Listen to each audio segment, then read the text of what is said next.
Quite an honor to be with you guys today. You guys are amazing, and I gotta say, this service, what we've done so far, is exactly what I've needed, and so I'm glad I'm here. I don't even know what I can add. I mean, I have some thoughts. Maybe I shouldn't. I don't know.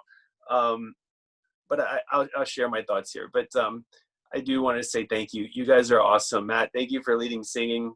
I know we're all singing along, but you're the only person we hear. So there's a lot of vulnerability and humility in your part to just put yourself out there. Tamira, I don't see your square anymore. I just want to say thank you so much for what you shared. I'm amazed at your heart and your honesty and your frankness. Jim and Evelyn, I just want to say thank you. You guys, I love you guys. What you shared, Evelyn, what you shared, it just cut my heart. And I'm so grateful for both of you and the love and the friendship that we've had for many years. Thank you for letting me join you today. We do live in Brooklyn. We are the Brooklyn region leaders. The New York City Church has 10 regions. We lead Brooklyn. We live in Brooklyn. New York City is still under lockdown. We're supposed to start the first phase coming out on June 8th. So that's another more than a week away. So it's been challenging on so many levels.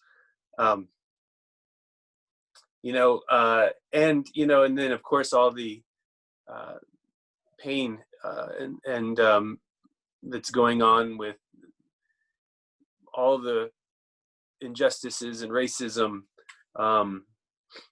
It's just there's a lot. Last night, I don't know if you saw in the news. There's protest. I'm sure you saw in the news. There's protesting all over the country, but in Brooklyn it was pretty intense, and it was right here in our neighborhood. It went right by our house. The protesters.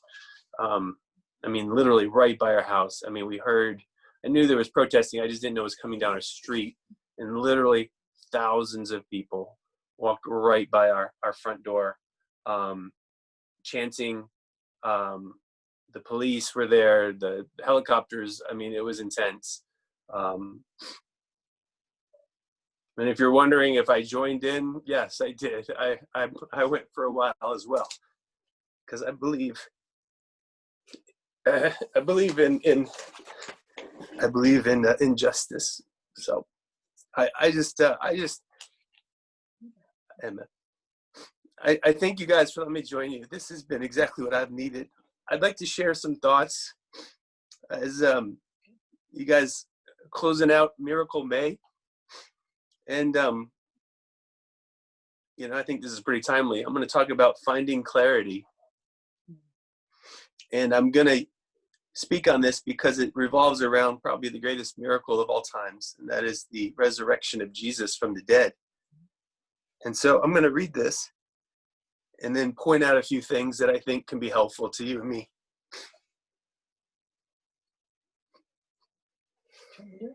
No. My wife is like, you want me to do it? Probably do a much better job than me. Just redo the reading. Just the reading. This is John 20. I'll just read this to you, and then we'll go through this. John 20, verse 1, it says, early on the first day of the week, while it was still dark, Mary Magdalene went to the tomb and saw that the stone had been removed from the entrance. So she came running to Simon Peter and the other disciples, and the one Jesus loved, and said, "They've taken the Lord out of the tomb. We don't know where they put him." So Peter and the other disciples started for the tomb. Both were running. But the other disciple outran Peter and reached the tomb first. He bent over and looked.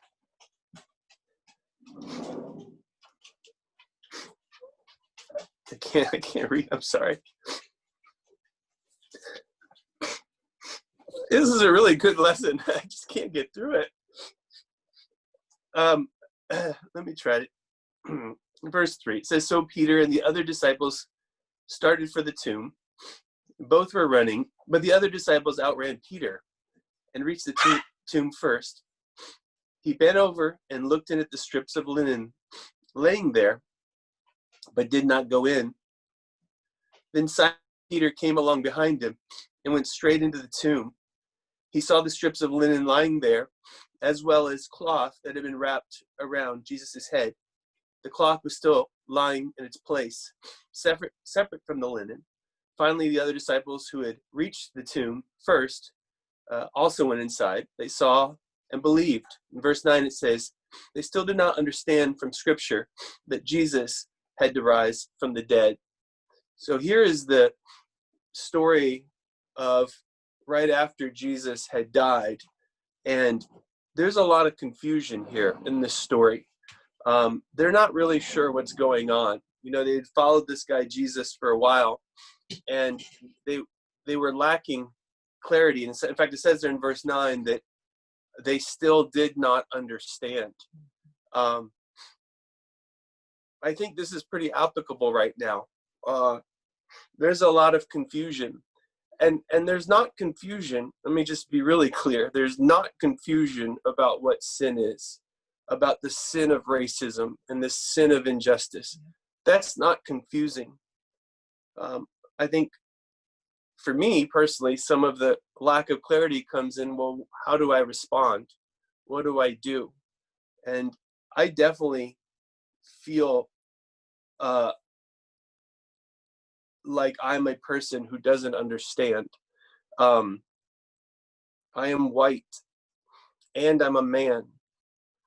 I in this country, socially, culturally, in this country, I get more benefits than anybody else. It's just the way it works. And I know that. And I see that. I know that I don't understand. I see it when I go to a restaurant with brothers from Brooklyn, and I'm the only white man at the table, and the waiter comes to me and only talks to me. I see it. I know that when I walk into a room of strangers, I almost immediately am given the benefit of the doubt. I am on a scale from 0 to 10 of acceptance. I walk in not knowing anybody, I'm already at a 3 or a 4. I mean, that's where I start. I know that, and that's been that way my entire life. I know that when a person of color walks into the same exact room, not knowing anybody, same exact scenario, that they automatically start at a negative number. In fact, they have to work hard just to get to 0, if they can even do that. I mean, I understand that I don't understand. And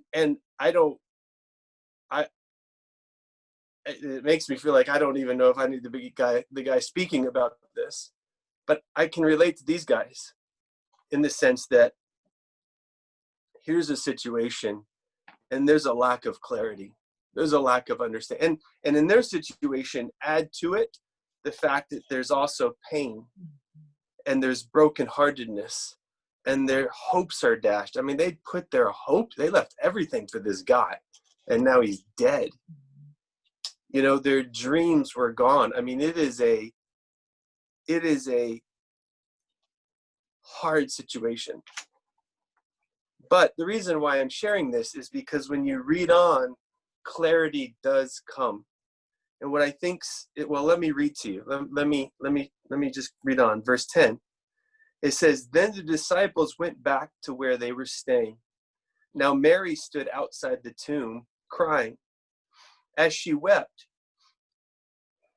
she bent over to look into the tomb and saw 2 angels in white seated where Jesus' body had been, one at the head and the other at the foot. They asked her, woman, why are you crying? They have taken away my Lord, she said, and I don't know where they have put him. At this, she turned around and saw Jesus standing there, but she didn't realize it was Jesus. It's amazing, right? He's right there. She doesn't realize it. And he asked her, "Woman, why are you crying? Who is it you're looking for?" And then it says, thinking he was the gardener. She's like, she's assuming he's like the maintenance guy, right? She's like, "Sir, if you've carried him away, tell me, where have you put him? And I'll go get him." Like, she's like, "I don't want to be in trouble. Just, where is he? I just want to know where he is." And Jesus said to her, "Mary." And she turned toward him and she cried out in Aramaic, "Rabboni," which means teacher.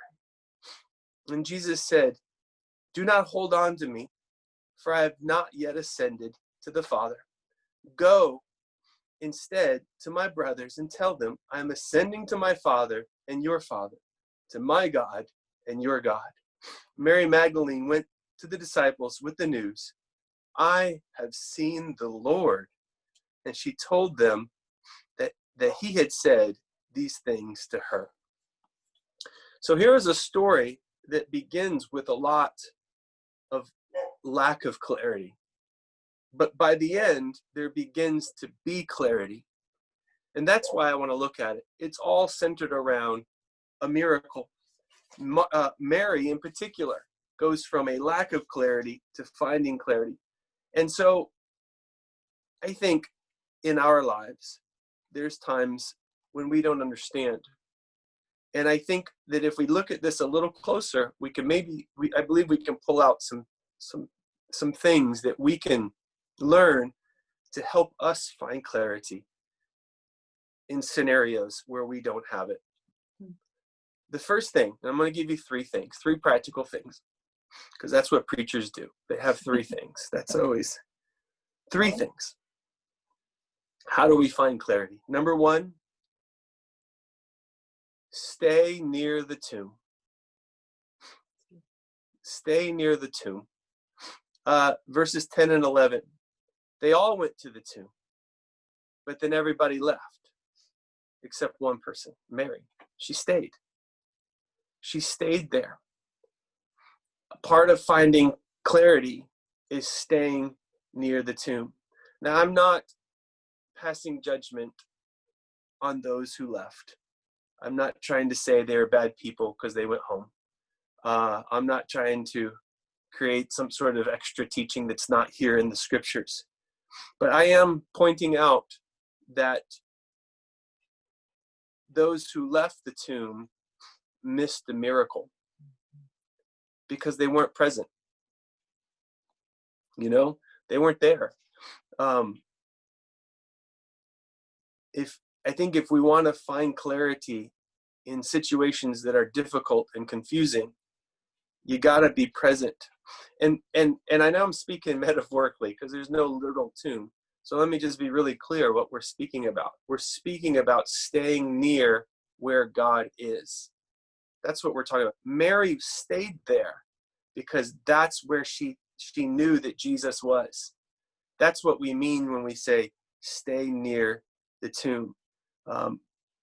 There's a reason why I wake up every morning and read the Bible. There's a reason why every morning I sit with my coffee and I pray. There's a reason why I go to church. Even though now it's all online, I still go. There's a reason why. Because you have to be present to win. You can't, even if it's online or maybe if you have to be present to find clarity. You have to. You have to be present to see God's power. You gotta go where God is. That's what we're talking about here. So many times people want the benefits of clarity without being willing to put themselves where God is. And that's what I'm saying. And you understand, I mean, I know God is everywhere and God is all powerful. And I'm not saying that there's certain places I'm just saying Mary was at the tomb because she wanted to be near Jesus. It's simple, but that's where it starts. You and me wanting to be with God. I am not a personal trainer, but I do know that if you want to get in shape, at some point you got to go for a walk, right? I mean, if you want to lose some weight, at some point you need to put that body on a treadmill. I mean, you're just going to have to put yourself in a situation where you're going to get the help you need. And that's what we're talking about here. We're talking about putting yourself near God. That's where clarity begins. Christianity is not about pedigree. It's about proximity. You are not saved because you're so awesome or so gifted or so talented or so beautiful. And you are awesome and you are gifted and you are talented and you are beautiful. But that's not where your salvation comes from. Your salvation stems from one thing: your proximity to greatness. That's it. You and I humble ourselves and we put ourselves in Christ. We put ourselves in the presence of God. We come before God and allow his blood and his love to save us. It's not us. It's because we're near the one who is great. And that's the point here. Clarity comes from staying near the tomb. That's where the miracles happen. Are you tempted to quit? Don't do it. Don't walk away from God. Hang in there. Hang in there. Get yourself to God. There's a great verse, Jeremiah 30, verse 21. It says, "For who is he who will devote himself to be close to me, declares the Lord." I love that verse. God is asking the question, who is it? Who will devote themselves? Who's going to do it? Who's going to commit themselves and give themselves to be close to me? God is asking. Let's answer that question by saying we will. God, we will do it. Clarity begins by being near the tomb. I think there's something else we can learn from this passage. Clarity comes from shedding some tears. Clarity comes from being near the tomb, and clarity comes from sometimes just shedding some tears. There's a lot of crying in this passage I just read. I hate to tell, I'm going to tell you the obvious. I'm going to tell you something that's true, that sometimes as Christians I find don't want to accept, but sometimes being a Christian means you'll be sad. It's just true. Having a spiritual perspective on a dying and broken world will leave you sad.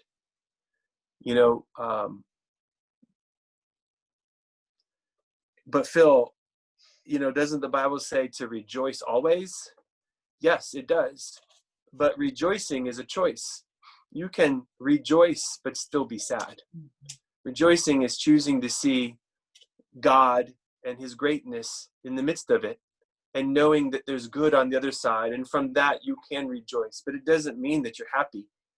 It doesn't mean that you're always happy. You can still be sad, because obviously there's many things that make us sad about this world. And I have this in my notes. I don't know that I even need to say this, but it's okay to cry. It's okay to cry. I know of a situation where a first grader was at school and she was crying because first graders cry sometimes. And her teacher told her, don't cry because second graders aren't criers, which is a terrible thing to say to a first grader. Well, when this first grader's parent heard about it, the parent went to the teacher. Of course, after school, sat down with the teacher and said, what you told this child is a lie. First graders do cry, and second graders cry. In fact, adults cry. And you can imagine the teacher's response. She cried as well. Um, the point is it's okay to cry. Sometimes people think we shouldn't cry. This story is full of tears, and sometimes it's through the tears that we find clarity. I'm not talking about the manipulative sort of I don't get what I want cry, like if I cry, maybe I'll get. I'm not talking about that. That's not what we're seeing here. We're talking about an honest, open, broken-hearted tears. Tears that pour out from a broken heart to God. Remember the story of Hannah in 1 Samuel chapter 1. The prophet saw her. She was pouring out her heart in tears to God. And so that's, I think, one of the steps of clarity is being willing to cry, being willing to be sad, being willing to understand that that is part of it. That is part of being a Christian at times. And taking those sadness and casting them on God, bringing them to God, and opening our soul to God, and truly giving our heart to Him. The beauty of Mary's tears is that in this story, it prompted a heavenly response. First, actually twice. First from the angels. They spoke. Her tears prompted them. And then from Jesus himself. That's what happens when we are broken in our hearts. In fact, there's a great verse that says this, Psalm 34, verse 18. It says, "The Lord is close to the brokenhearted and saves those who are crushed in spirit." Sometimes finding clarity means crying. She stayed near the tomb. She shed some tears. And then she had to wait some time. She had to wait some time. If you look back there in verse 15 and through 17, it says, he asked her, "Woman, why are you crying? Who is it you are looking for?" Thinking he was the gardener, she said, "Sir, if you've carried him away, tell me where you've put him, and I'll go get him." And Jesus said to her, "Mary." And she turned to him and cried in Aramaic, "Rabboni," which means teacher. Now, clearly she didn't know it was him. And then all he did was say her name. He didn't say anything else, but I don't know. Maybe it was how he said it. Maybe it was because he had said it, she recognized it. And she cries out in Aramaic. She was like, this is Jesus. It clicked for her at that moment. And the implication here, it doesn't say this, but the implication is that she grabbed him. She must have, because he said, she said at this, "Do not hold on to me," he told her. Of course she grabbed him. Of course she did. She hugged him. She embraced him. And I don't understand the mechanics of resurrection, okay? I don't understand the mechanics of saving the world through dying and raising from the, but clearly there's a process, because Jesus tells her, "Hey, stop. I'm not quite through the process yet. You're going to have to wait for a moment." And that's sort of the point of finding clarity, is sometimes it takes some time. Sometimes it doesn't come immediately. Sometimes we want it. We reach out and we grab on, and God says to us, "Wait, hold on. It's not quite time yet."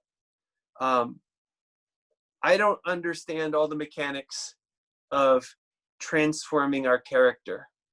I don't understand the mechanics of changing our hearts. I don't understand all the reasons why we have to go through pain. I don't understand all that. But clearly, there's a process. Clearly, there's times when Jesus will say to us, wait, we're not quite ready yet. It's not quite time. I'm not, you will have clarity in time. And so the call is for us to be patient in our affliction. The question we have to ask ourselves is, can we hold on?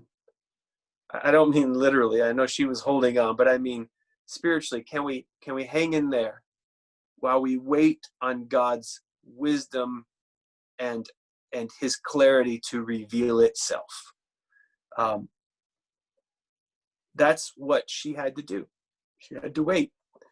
There's a great verse that says, Romans 8, verse 28. It says, and we know that in all things, God works for the good of those who love him and who have been called according to his purpose. Such a great verse that teaches us that God knows what he's doing and he is guiding us. Even though clarity may not always be quick, it will come. God will guide us through, and he will make all things work for good for those who love him. And so that gives us some hope. So around this miracle, you see a shift from confusion and a lack of understanding to bringing clarity. But that process came through the tomb, it came through some tears, and it came through some time. And I think that this is a lesson for us in our hope to find clarity in God. It takes a brave soul to walk this path with God. But let me assure you of this. God is worthy of our trust. He's worthy of it. He won't drop your trust. It may feel like it at times. I just finished reading all the Psalms, and that's a big theme through the Psalms is, hey, where are you, God? So that's a valid feeling. But the truth is, God is worthy of our trust. And that's another theme of the Psalms, is that God does always come through. So let's give our hearts to God and trust in him. That's it. That's all I got. Thank you guys so much for letting me join you. Jim and Evelyn, thank you for asking me to share. And you guys have helped me so much. It's been great to be with you. And Leslie is over there. Amen.